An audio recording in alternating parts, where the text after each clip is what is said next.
Hello दोस्तों, स्वागत है आप लोगों का अपने यूट्यूब परिवार अरुण एकेडमी में। आज की क्लास में हम लोग पढ़ेंगे किशोरा अवस्था, जिसका वर्ष होता है 12 से 18 वर्ष। आज की क्लास पार्ट 3 होगी दोस्तों। इससे पहले गर्भावस्था, शैशवावस्था और बाल्यावस्था बहुत ही शानदार तरीके से हम लोग पढ़ लिए हैं। अगर आप लोग नहीं देखे हैं तो प्लेलिस्ट में जाकर देख सकते हैं। किशोरा अवस्था पूरी की पूरी इस वीडियो में संपूर्ण निचोड़ हम लोग पढ़ लेंगे एकदम ज़बरदस्त तरीके से। तो चलते हैं, स्टार्ट करते हैं। देखिए, किशोरावस्था का वर्ष कब से कब तक होता है, ये परीक्षा में पूछता है। तो 12 से 18 याद रखिएगा। जितनी भी वर्ष है, जितनी अवस्थाएं बताए हैं और जितनी वर्ष है, उसको आप लोग पूरी माइंड में याद रखिएगा। तो देखिए, किशोरावस्था शब्द अंग्रेजी में एडोलसेंस, क्या अंग्रेजी में एडोलसेंस कहते हैं किसे, किशोरावस्था को, जिसकी उत्पत्ति लैटिन भाषा के एडोल्सियर शब्द से हुई है। किस शब्द से हुई है? तो लैटिन भाषा के एडोल्सियर शब्द से हुई है, जिसका अर्थ होता है परिपक्वता की ओर बढ़ना, यानी कि मैच्योरिटी। किशोरा अवस्था में ही आप लोग मैच्योरिटी देखेंगे, तो वही कहा गया है कि जिसका अर्थ है परिपक्वता की ओर बढ़ना। इस उम्र में लड़कों को हार्मोनल परिवर्तन की वजह से गुस्सा ज़्यादा आता है और चिड़चिड़ापन बढ़ जाता है। तो ये क्वेश्चन ट्रेंड किया हुआ है कि किस अवस्था में बच्चों को ज़्यादा चिड़चिड़ापन या गुस्सा ज़्यादा आता है, तो किशोरा अवस्था में। और किस परिवर्तन के कारण? तो लड़कों में होता है क्या? हार्मोनल परिवर्तन के कारण। देखिए, ये पूरी किशोरा अवस्था का ही ये पॉइंट इम्पॉर्टेंट नहीं है, पूरी मनोवैज्ञानिक, यानी कि पूरी की पूरी मनोवैज्ञानिक में सबसे इम्पॉर्टेंट अगर कुछ पॉइंट है तो ये पॉइंट है। इसको याद रखिएगा, कभी भूलिएगा मत, क्योंकि स्टेनले हॉल का ये कथन है, यानी कि स्टेनले हॉल के अनुसार किशोरावस्था बड़े संघर्ष, तूफान व विरोध की अवस्था है। ये क्वेश्चन ट्रेंड किया हुआ है कि किशोरावस्था बड़े संघर्ष, तूफान व विरोध की अवस्था है। किस मनोवैज्ञानिक का है? तो ये स्टेनले हॉल का है, याद रखिएगा। बहुत ही इम्पॉर्टेंट, बहुत ही ज़बरदस्त। ये इसको 5 स्टार बना, जितना स्टार बनाना है आप इसको 5 स्टार बना सकते हैं। तो चलते हैं, आगे बढ़ते हैं और देख लेते हैं मनोवैज्ञानिकों की परिभाषाएं, जो कथन है, जो इम्पॉर्टेंट है, जो एग्ज़ाम में पूछे जाते हैं। यहाँ से परिभाषाएं, जो कथन जो मनोवैज्ञानिक दिए हैं, देख लेते हैं। देखिए, किलपैट्रिक का कथन क्या है कि किशोरा अवस्था जीवन का सबसे कठिन काल है। क्वेश्चन देखिए बनता है कि किस अवस्था को जीवन का सबसे कठिन काल कहा जाता है? तो किशोरा अवस्था को जीवन का सबसे कठिन काल कहा जाता है। और किस मनोवैज्ञानिक ने कहा है? तो किलपैट्रिक ने।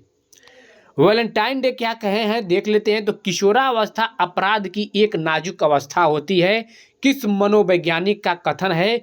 तो ये वैलेंटाइन का है कि किशोरावस्था अपराध की एक नाजुक अवस्था है।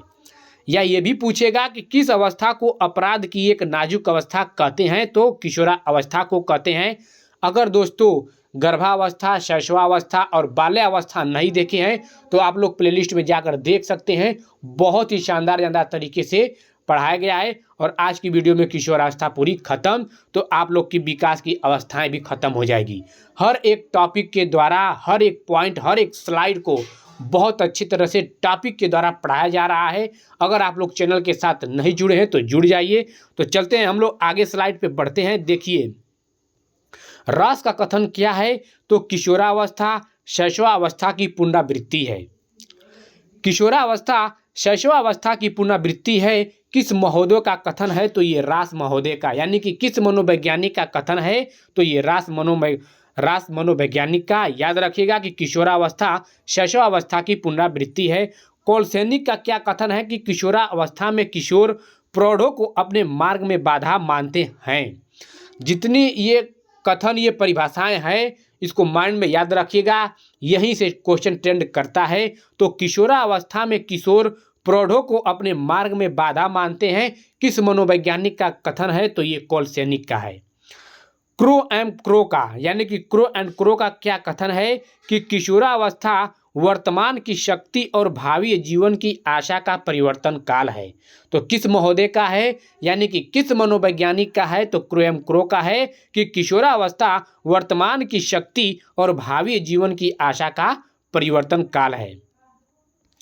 तो चलते हैं, आगे बढ़ते हैं। देखिए, ये एक वाक्य है, बहुत ही शानदार जानदार है, इसको याद रखिएगा। ये भी डायरेक्ट ट्रेंड किया हुआ प्रश्न है कि किंग ने लिखा है, तो वो किंग महोदय यानी कि किंग जो मनोवैज्ञानिक हैं, ये क्या लिखे हैं? तो लिखे हैं, देख लेते हैं। जिस प्रकार एक ऋतु का आगमन दूसरी ऋतु के अंत में होता है, पर जिस प्रकार पहली ऋतु में ही दूसरी ऋतु के आगमन के चिन्ह दिखाई देने लगते हैं, उसी प्रकार बाल्यावस्था और किशोरावस्था एक दूसरे से संबंधित रहते हैं।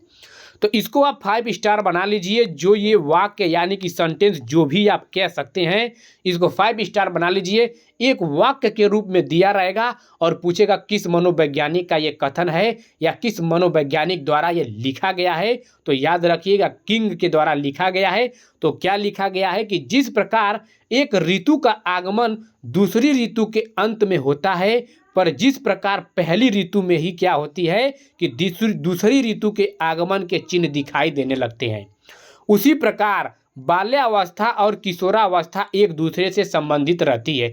जैसे कि मान लीजिए बाल्यावस्था यानी कि जब बाल्यावस्था का काल यानी कि वर्ष अंत तक आते आते क्या होता है, उस बच्चे में या उस बालक में या उस बालिका में किशोरा अवस्था की शुरुआत दिखाई देने लगती है। तो वही ये कथन किंग के द्वारा लिखा गया है। तो ये कथन भूलिएगा मत, किनके द्वारा है? तो किंग महोदय यानी कि किंग मनोवैज्ञानिक के द्वारा। देखिए, किशोरावस्था के अन्य नाम यानी कि उपनाम जो भी हम कह सकते हैं, तो याद रखिएगा, यहाँ से ट्रेंड करता है, भर भर के क्वेश्चन पूछता है कि स्वर्ण काल किस अवस्था को कहा जाता है, यानी कि गोल्डन एज किस अवस्था को कहते हैं।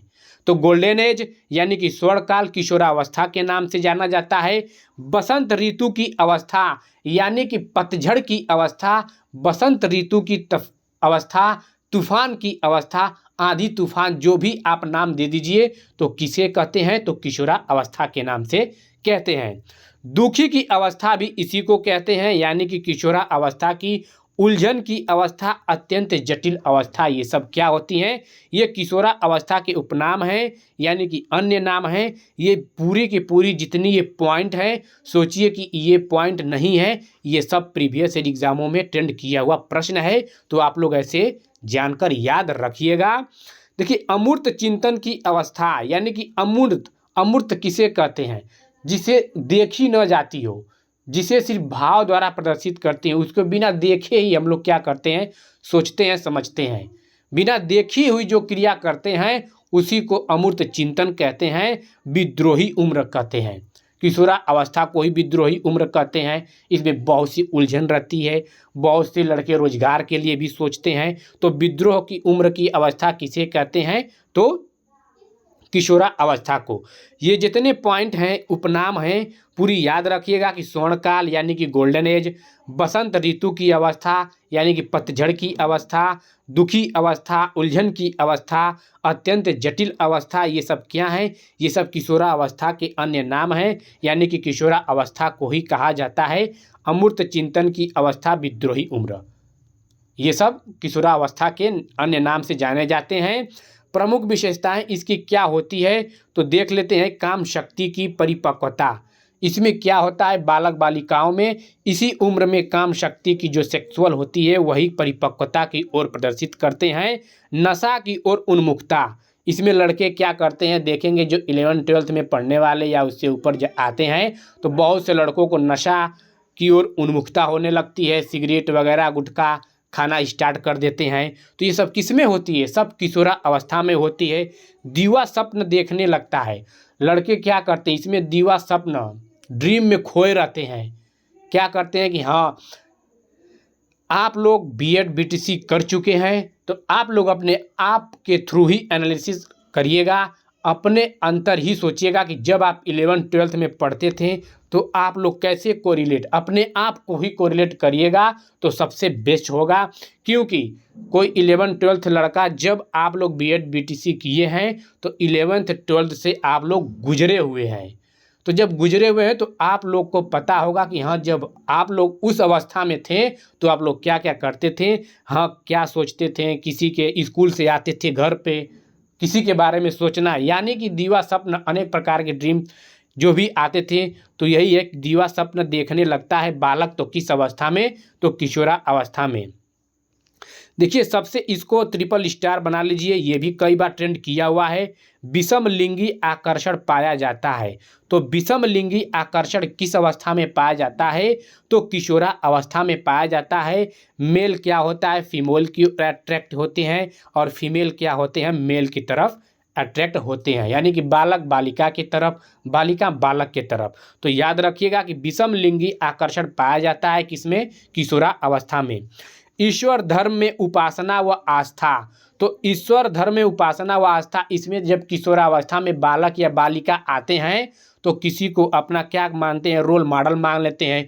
कोई किसी को भगत सिंह को मान लेता है, कोई एपीजे अब्दुल कलाम को मान लेता है, कोई लड़कियां क्या करती हैं, विष्णु जी की पूजा स्टार्ट करना शुरू कर देती हैं, लड़के क्या करते हैं, हनुमान चालीसा पढ़ना स्टार्ट कर देते हैं। तो इसमें कहाँ से होता है, किशोरावस्था से ज़्यादा ही इसमें शुरू होता है कि ईश्वर धर्म में उपासना व आस्था।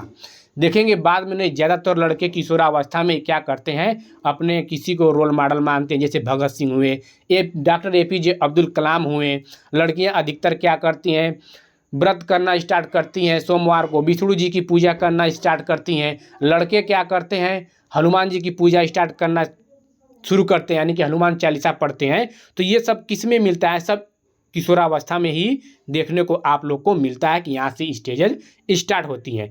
तो वही है, ईश्वर धर्म में उपासना व आस्था किसमें है, तो किशोरा अवस्था में है। लंबाई व विकास के सर्वाधिक वृद्धि होती है। देखिए कोई लड़का अगर 8th 9th 10th में पढ़ता है, 11th में जैसे इस अवस्था में जाता है तो देखेंगे छुट्टियों के बाद जैसे ही मुलाकात होती है तो किसी लड़कों के लंबाई वृद्धि एक डायरेक्ट बढ़ जाते हैं, किसी की आवाज़ मोटा हो जाती है, बोलते हैं। तो ये सब कहाँ से परिवर्तन होता है, तो किस अवस्था में होता है, तो किशोरा अवस्था में ही होता है। मानसिक विकास में तीव्र वृद्धि भी होती है, जैसे चिंतन मनन स्मरण सब करते हैं, तो ये सब किस अवस्था में है, सब के सब ये किशोरा अवस्था में है। कुछ ये भी देख लेते हैं, ये पॉइंट जो है बहुत ही इंपॉर्टेंट है। किशोरा अवस्था में माता पिता से ज़्यादा मित्र भरोसेमंद लगते हैं। देखिए जब 11th-12th के बालक पढ़ते हैं तो कुछ भी उनको दोस्तों के बारे में आप कहेंगे, उसके आपके माता पिता जो भी कहेंगे तो वो विश्वास नहीं करेंगे। आप लोग वही कहेंगे कि नहीं मेरा दोस्त सही है, मेरा मित्र सही है।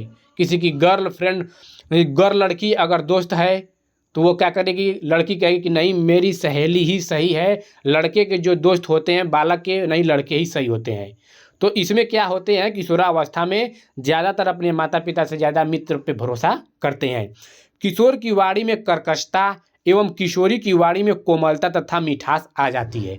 तो क्वेश्चन ट्रेंड किया हुआ है कि किशोरियों में जो उनकी वाणी में कोमलता और मिठास आती है तो किस अवस्था में आती है, तो किशोरा अवस्था में आती है। भारीपन किशोर में देखेंगे कि भारीपन आता है लड़कों के आवाज़ में, तो किशोरा अवस्था में आता है।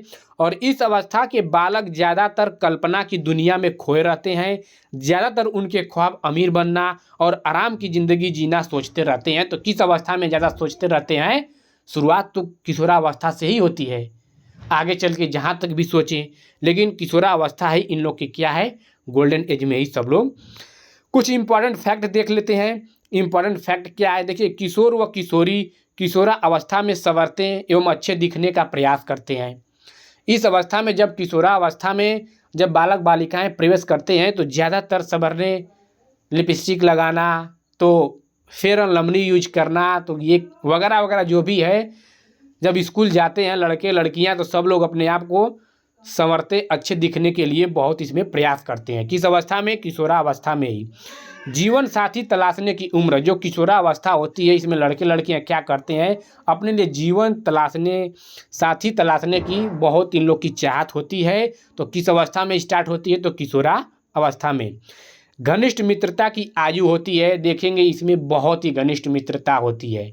अगर कोई भी आपके गार्जियन भाई बहन या माता पिता कोई भी आपके दोस्त को, जो लड़का 11th-12th में पढ़ता है, अगर कोई भी गार्जियन आप लोग की दोस्त को कुछ कहेगा भला बुरा, तो आप क्या कहेंगे? विश्वास नहीं, आप एकदम अपने मित्र के साथ खड़े रहेंगे। नहीं, यही सही है। तो घनिष्ठता मित्र की आयु यही होती है। किशोरावस्था में यौन ऊर्जा की प्रबलता होती है। तो आप लोग समझ सकते हैं कि सब किशोरावस्था देखिए, पूरी की पूरी डिटेल में पढ़ाए हैं। यहाँ से एक भी स्लाइड नहीं छोड़ा गया है। बहुत ही इम्पॉर्टेंट टॉपिक है ये। अगर आप लोग और वीडियो नहीं देखे हैं तो बाल्यावस्था, शैशवावस्था, गर्भावस्था सब पिछली वीडियो में हम पढ़ा दिए हैं। आप लोग जाकर प्लेलिस्ट में देख सकते हैं बहुत ही शानदार तरीके से। ठीक है दोस्तों, आप लोग का बहुत बहुत धन्यवाद।